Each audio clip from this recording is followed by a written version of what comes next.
I hope that the air is not blowing into the phone, because you guys, it is hot. It's only 91 degrees, but I mean, it's still hot. Maybe because I have on the sweater, but it's just, okay, anyway, you guys. This is the review for Power, Season 6, Episode 4. Time is going by really fast, you guys. I can't believe we're at 4. But anyway, let's get to it, shall we?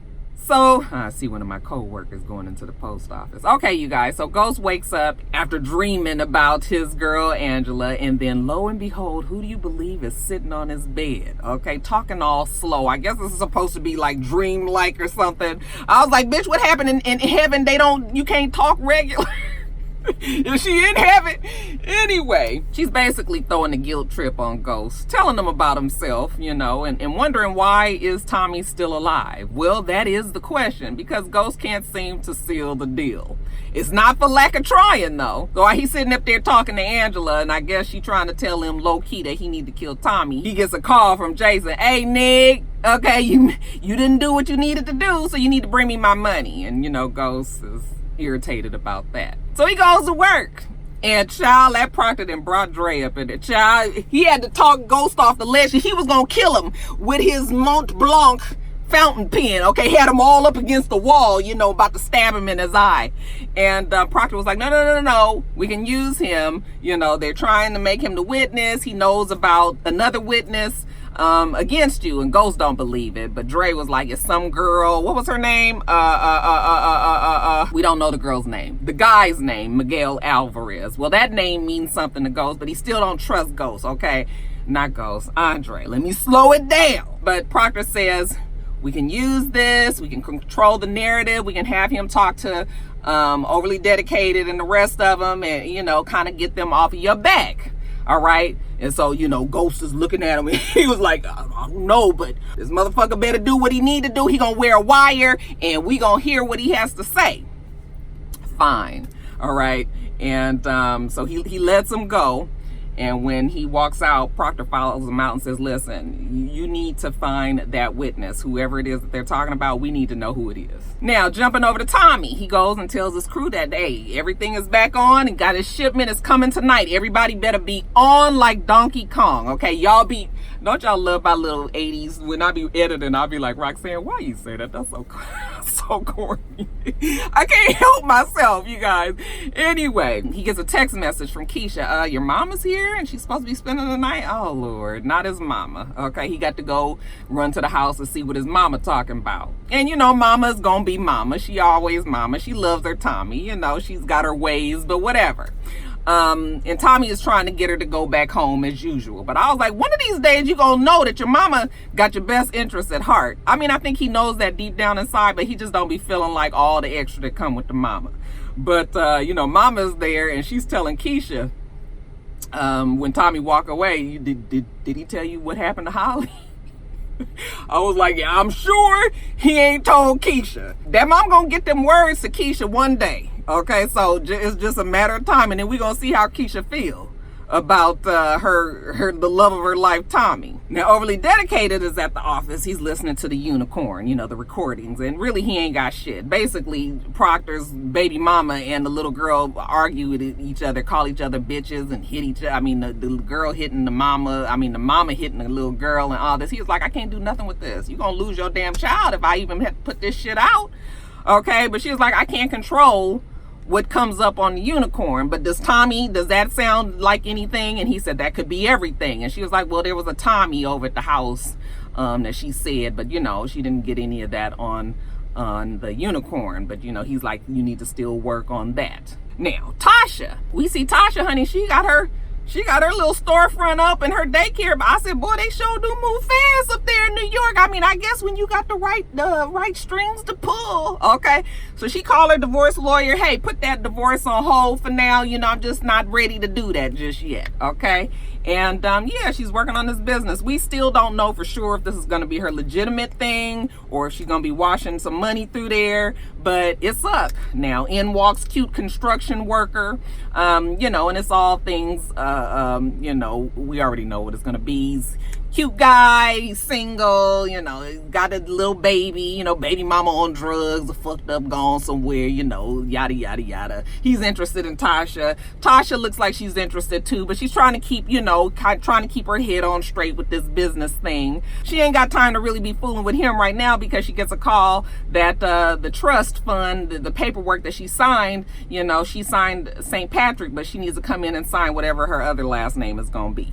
So she was just like, I haven't signed any paperwork, but I was just like, oh, yes, you did. And that was when you had a beard. So she, of course, realizes that James has forged her signature, and she's like, son of a bitch. And right after that, we see him giving the money to Jason's people. He's telling them to tell Jason, his goons, and he's telling them, like, look, tell Jason I can't keep this up. All right, I don't have the money, and I'm gonna lose everything, and then I'm really not gonna have any money. And it's like, I'm thinking to myself, like, how does that hurt Jason? Because if you don't have the money, we're gonna kill you. Okay, so it don't really matter as far as Jason is concerned, but James is trying to tell him, like, I can't keep this up. I'm not getting back in the drug game. So I guess basically he was saying, either you're gonna kill me or you're gonna leave me alone. And one of the guys was like, don't even waste your time with this black asshole. We got to deal with the Irish asshole and his shipment later on tonight. So, Ghost listening, shipment, Irish. We obviously talking about Tommy. So Ghost goes and tells Governor Tate that he need to shut the city down some kind of way. Governor Tate was like, I don't have that kind of power. Oh, yes, you do.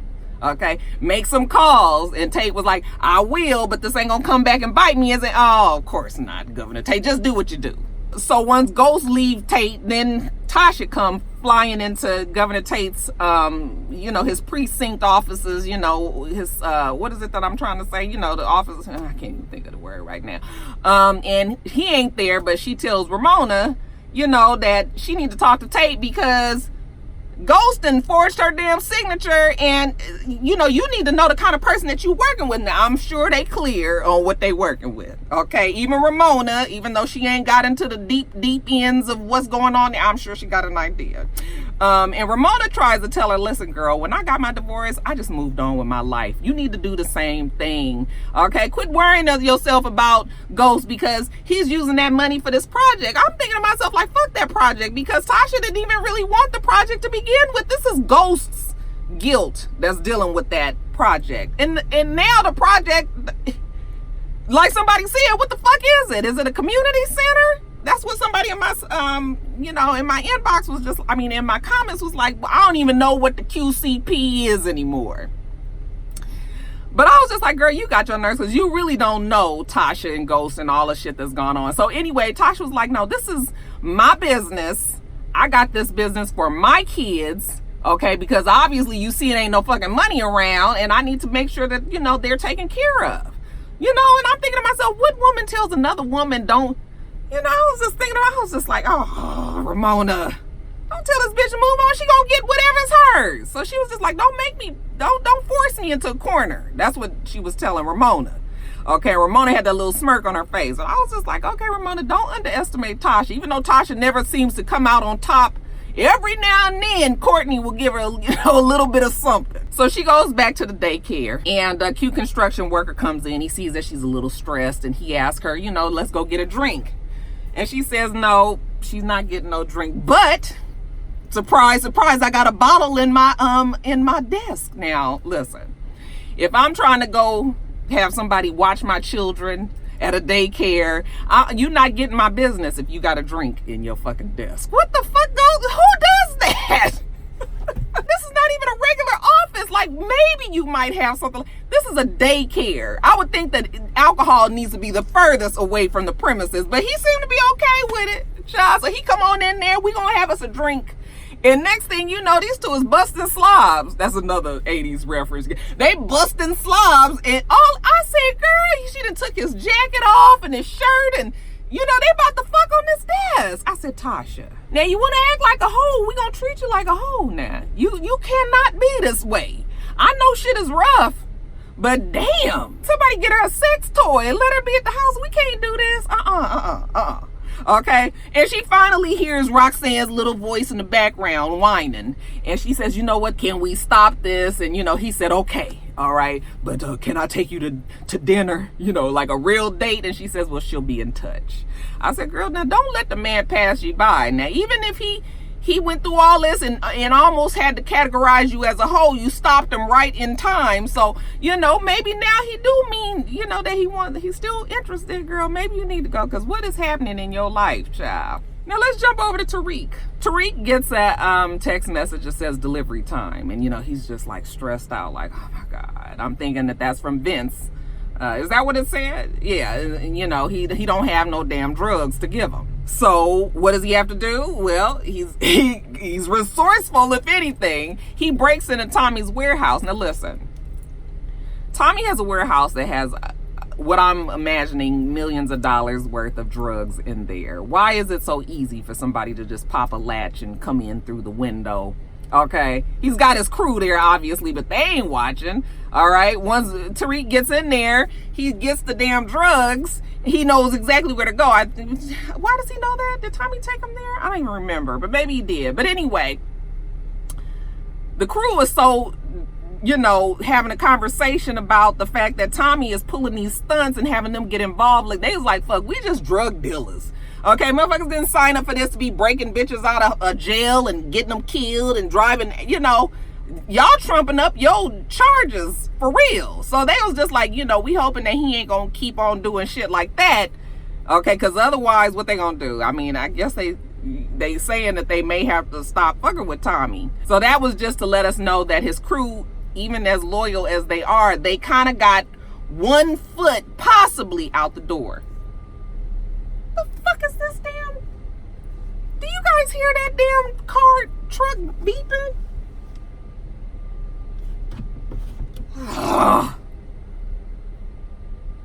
It's so annoying. I don't know if you guys can hear it that well. It's low, but it's still annoying enough. They're working on the building. Anyway, they don't catch Tariq. He gets away with the drugs. Now, Tommy and his crew, they're about to go do their deliveries. It wasn't later on that night, y'all. It was just that afternoon. They're about to do their deliveries, and one of them comes in and tells Tommy that the city is shut down or some gas leak or something. I said, oh, look at Governor Tate making it happen. All right. But Tommy was just like, I got shit to do. And he's got this ambulance. And usually we gonna let emergency personnel through, right? So he gets out there in the street and he's getting on through.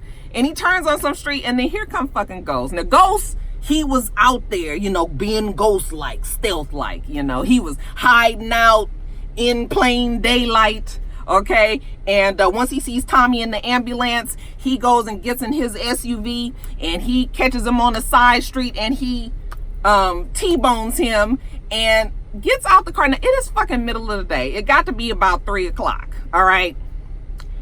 Ghost gets out his truck and shoots, not just pow pow. It's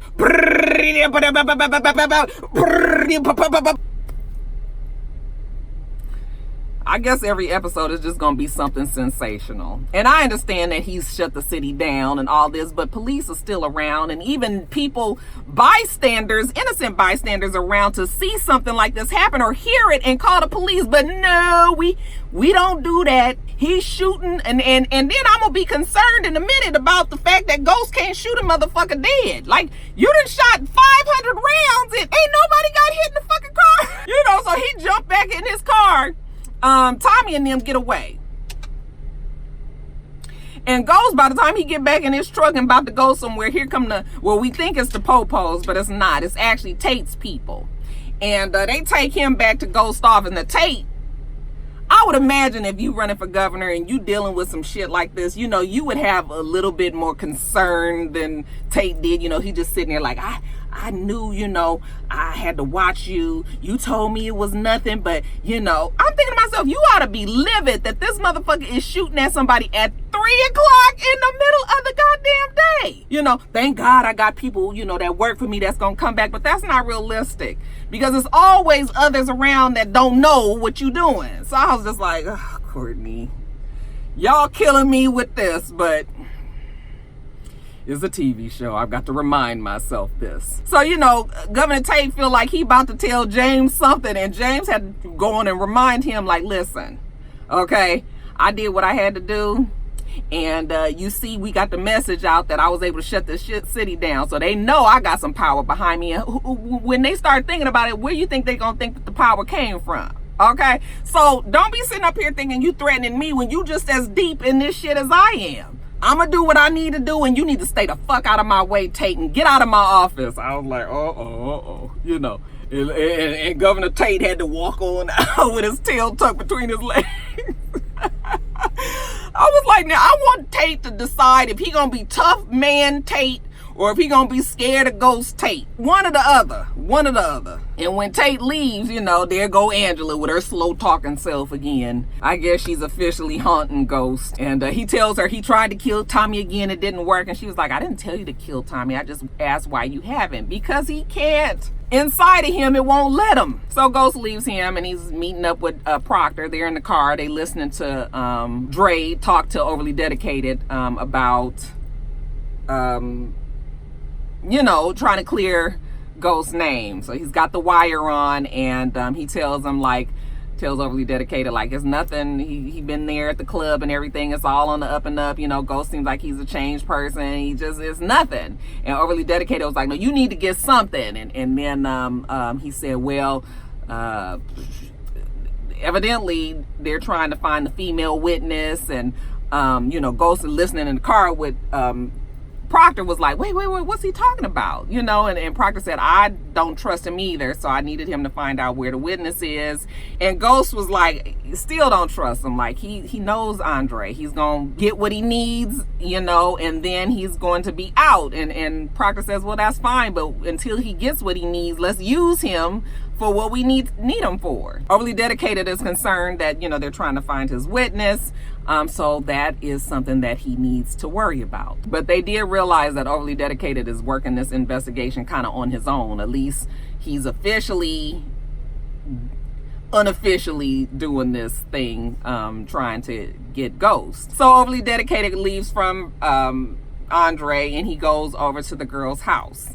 All right, and of course, Dre follows him there and then texts Proctor the address. Back at the club, Ghost is there and Jason comes in and he's just sort of like, he want to know how he was able to shut this city down like that. You know, Ghost is just looking at him like, I don't know what you're talking about. I'm looking at Andre up there listening to him talk. And I'm just like, why is Andre so easily back in the club? But I forgot, I guess Ghost is trying to keep his enemies closer. Jason's trying to get Ghost to be his distributor, but Ghost is like, I'm done with that. I'm not never going to be that. I'm not going to make another move on Tommy. So unless you're going to kill me now, I think we done with this. And Jason just kind of walks out. So I'm not sure what that reaction was, but when he leaves, then Ghost goes to his office, gets his gun out of his safe, and tells Andre to come with him. All right, so now Andre is texting Overly Dedicated and saying, you know, that Ghost is about to make a move. And I'm thinking to myself like, oh, Andre, I had such hope for you. I was like, maybe. But you know, what do they say? A leopard doesn't change his spots. This motherfucker is still working with Overly Dedicated. I was just like, we be trying with Dre. We be trying, but we just can't. It just don't never work. So they go to old girl's house, the witness. All right. And Dre is acting like he's somebody in the neighborhood. They need to check a water leak or something like that. And she comes to the door. She opens the door. I'm just like, fool, do you not remember that you got like a big ass drug kingpin after you? And you just open the door easily. I'd have been like, that's all right. I don't need no water anyway. Shit. But she opens the door and Ghost knocks that door open. And I was like, oh. He had that look on his face. I said, oh, Ghost. But you guys know Ghost is not ever one to kill somebody just in cold blood who hasn't done anything. At least he hasn't done anything like that. Except for when he killed his friend at that house, remember? And he was fucked up after that. You guys remember that? So, not his friend, but one of the kids that was working for him. Well, I mean, I guess he was sort of like his friend, but remember that. So Ghost is not in the habit of killing innocent people. So I knew that, you know, Ghost wasn't going to do too much to this girl, but then I wasn't sure. So, he's all like putting his leather gloves on, and he says, I know you're a witness, and all of this and what you think you know. Okay, and he coming up close to her, and she crying. And then he says, but listen, I got some money for you. You can go and change your life, start all the way over. I'm not gonna kill you because it doesn't help me. I'm a changed person. And so I'm gonna give you this money, and you go on and do what you gotta do. Dre, during all of this, had been text overly dedicated and said, you know what, he about to kill it, y'all come on through. But then when he hears all this going on, Dre texts back and was like, no, he didn't kill her, y'all, that's okay, abort mission. So they leave out. When they get in the car, Andre, his nostrils was flaring again. He nervous, he looking around like, please don't let this FBI come flying up in here while we still here. And they don't. They get in the car and they drive off. But both Ghost and Dre looked into the rearview mirrors and was able to see FBI rushing into the place. I'm not sure if Ghost realizes that was because of Dre's doing, or if he thinks that the girl may have called overly dedicated after it happened. So we still not. I'm sure he kind of feels like Dre is behind them coming out, but he don't know for sure. But now he know he got the really key. Good eye on Andre. So now, of course, overly dedicated is mad about what happened, and Andre's like, I don't know what happened, I thought we was gonna kill her, and then when we got there, he's telling her to live her best life and gave her a whole bunch of money. Overly dedicated, well, like, that's a federal, but yeah, I'm sure that is not the big fish that they were trying to catch, so that's nothing. But they're wondering why he didn't kill her. I said, well, because I think he probably does know that Andre is still not to be trusted. Overly dedicated goes and tries to scare Proctor into turning on Ghost, which he'll never do. Proctor was like, at what point do you want me to say fuck you and you leave me alone? So overly dedicated ain't getting nothing there. Now, jumping back to Tommy. Tommy goes to see Vincent, the Italian. He's trying to convince Vince of getting his drugs from him, and Vince was like, I already got some good shit. Let me show you what I got. And he pulls out one of his bottles. And of course, we know that's Tommy's bottle. Tommy's like, this is my shit. Where the fuck did you get it from? Vince says, hey, the little nigga that came down here. He didn't say that, but that's what the Italians be thinking about us, child. So, Tommy was like, that's my godson, and, you don't do no business with him. And Vincent was like, look, I know you grieving your daddy, and you still upset about that, so I'm gonna act like you didn't come down to my damn place of business and try to tell me how to run my shit. Okay, seems to me that you need to fix whatever the fuck is going on over there on your side of town. Your godson is involved, but my godson was killed. Okay, so yeah, don't come around here with that bullshit. So, Tommy had to leave from there because he's upset about Tariq. So he goes to Tariq's school, and he was like, where did you get this shit from? And Tariq was, you can tell there's always moments when he's not used to dealing with this kind of stuff. He's still not from the street. So, he don't know how to handle these things, but he does lie real quickly and say he got the drugs from Kanan. And Tommy says, well, you know what? Kanan shouldn't have gave that to you. And then I actually had a little touch, but I was a little touched, you guys, even though I'm hoard. I do be hoard. But I was touched when Tommy was like, look, Rick, you don't have to do this. Like, this is what we did, but, you have a better life. You're in a good school. Your family loves you, and you don't want to be a drug dealer. I love you. I don't want this life for you. And so Tariq says that he promises he won't do it again.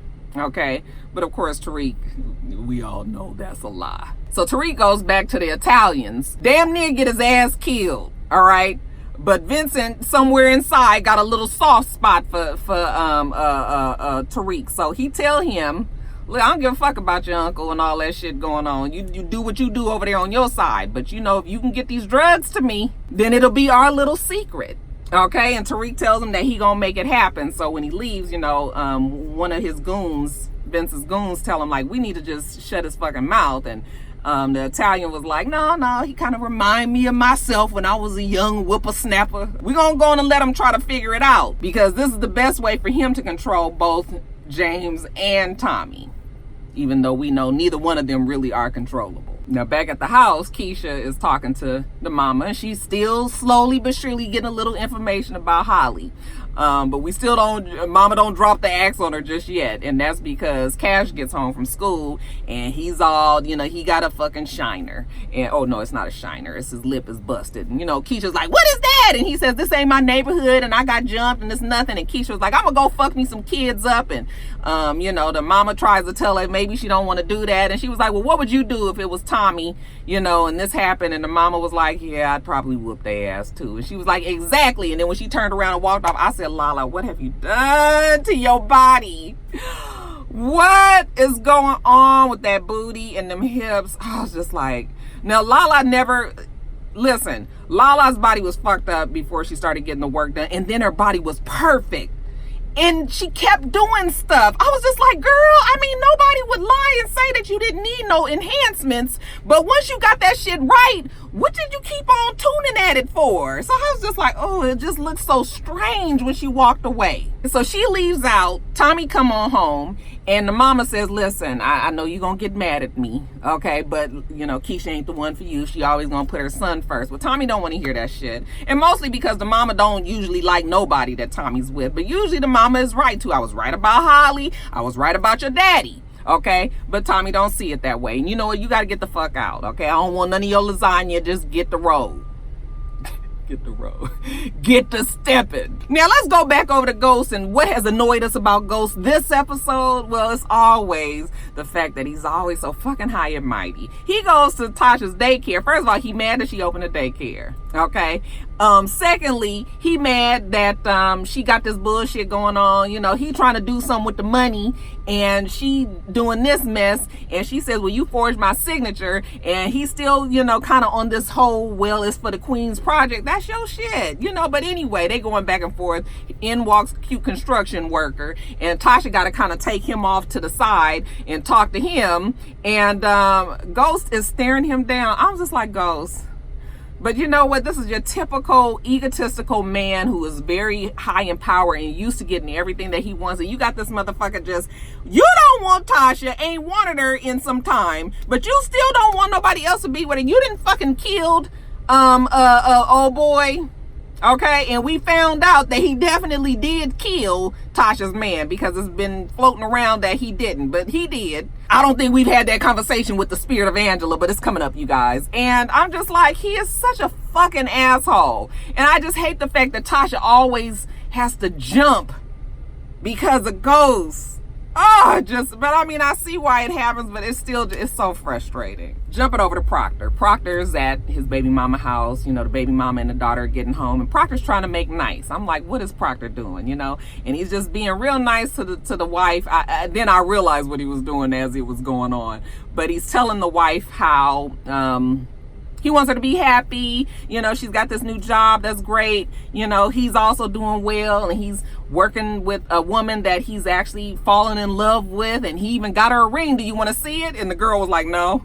Okay, because at the same time that she's listening to all this shit from Proctor, she got a letter in the mail saying she ain't passed the bar. And I was like, Proctor, he obviously must have known that she didn't pass. But maybe he didn't, but maybe he thought that this was enough, but I had a feeling that he knew. So he's just pouring it on thick. Look at the ring. I know it's 5 carats, but, and she's just sort of looking like, where my fucking drugs at? He was just like, so you gonna be good and I'm gonna be good. And, the little girl gonna be good and all of this. So when he leaves, y'all, I swear I must have laughed when he just looked back at her and he walked out the door. That shit was so funny. As soon as he walked out that door, honey, she was searching for her drugs. Okay, had a little bit of cocaine, enough to put in her up in here, and then she calls her drug dealer and says, I'm gonna need a delivery with the quickness. Okay, next thing we know, some hours later, I guess the little girl had been called Proctor and said something wrong with mama, which he knew was gonna happen. So he gets back over there and she's just going on and on about how she missed a certain question. She knows what it was on the bar and all of this. And he was just like, what is going on? And she starts breathing hard. And he's like, I'm gonna call 911. And she's breathing hard. And next thing you know, she's back, and then we see the little foam coming out her mouth. And he gets out his phone and he hits 9-1, and then he does not hit 1. Okay? And I'm not saying that's fine, but if you're gonna kill the lady and let the lady die, then Just let the lady die. Why you had to say, I'm not gonna let you take my daughter?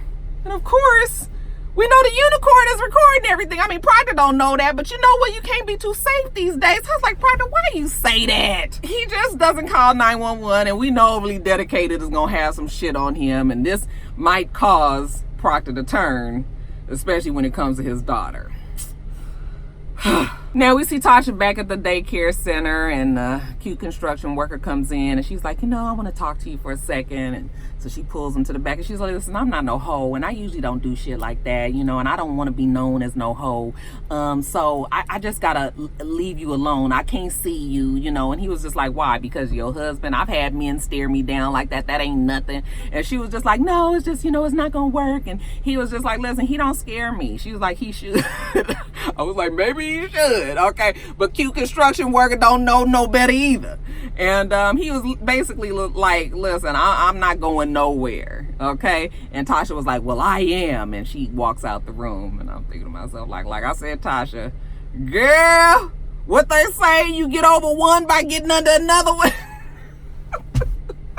Girl, you better cut that chicken dinner and get with this winter. Another 80s reference for that ass. So then that night we see Tommy in the bed with Keisha, and they just talking about their relationship, and he tells her how the mom said that she wasn't good for him because she's always going to put her son first. And Keisha was like, do you believe that? And he says, no, that's not what I think. And she's like, I'm here for you, I got your back and all this. And he was like, I used to think that ghosting them were my family, but this is what I wanted, which has always been Tommy's weak spot, is he wants his own family, and as much as he's felt a part of the St. Patrick's family, that's just not his family. So he's always searching for that, and now for some fucking reason he's put all that into Keisha. I will never understand it, okay? But when he's sitting up there and saying, this is all I wanted, you can't tell me that Keisha ain't had a little bubble in her stomach, just a little bit of nervous, like, this motherfucker crazy. Especially when she find out about Holly. That shit is coming. Mama gonna get that news to her one way or the other, okay? And then lastly, we see Ghost and, the spirit of Angela slow talking and whatnots. She's there again, and he said he tried to do it, but he ain't killing nobody. He don't want nobody else to die. He done moved on. He a changed man. He gonna have to let her go too. And she was like, you ain't changed. Oh, excuse me. She was like, you haven't changed. And he was like, yes, I did, because I had old girl. I had her in the hands. I had my black gloves on. I was, real ready to kill. And I didn't do it. And then she says, but you will. And then the spirit of Angela is gone. Thank God, bitch. Get on some fucking wear. All right, rock stars, that is it. Let me get off here running the post office and then get on back to work. You guys make sure that you rate, comment, and subscribe to the channel. I'm itsrox. The channel is for itsrox, and everything else I do will be in the bottom bar. All right. So I hope that you have a wonderful, wonderful rest of your day, and I plan on doing the same. Until next time, rock stars. Bye.